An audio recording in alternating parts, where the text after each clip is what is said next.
Okay, so in this video I'm going to show you how to do a fuel injector balance test. We're going to be using this tool made by OTC right here. Okay, so what this tool does is it takes the place of our fuel injector connector.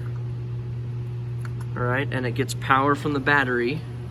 And then when we push this button, it's going to either pulse one time for 500 milliseconds, 50 pulses in 10 milliseconds, or 100 pulses in 5 milliseconds, and I usually pick this middle one.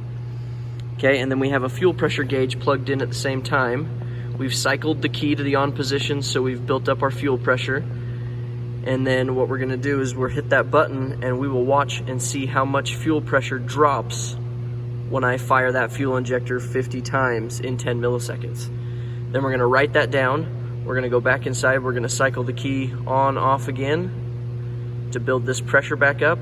We're gonna move our tool to the next fuel injector, and then we're gonna see if it drops the same amount. All right, so we're looking for if any of these fuel injectors are different. If one drops too much compared to the others, we're looking at a leaking fuel injector.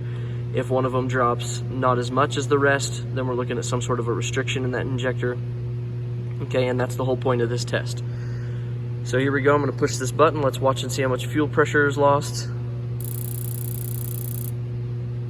Okay, so we were down from 50 all the way to 38. We're gonna write that down. Let's cycle our key. All right, you can see the pressure built back up. Now we're gonna move this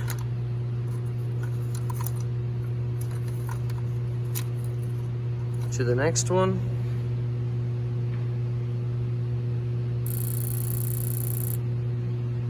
Okay, and if you're gonna be doing a whole bunch of cylinders like on this, there's 6 of them, you might want to plug fuel injectors back in and start the vehicle after every 1 or 2, just so you don't flood out the engine. But that's how you do a fuel injector balance test.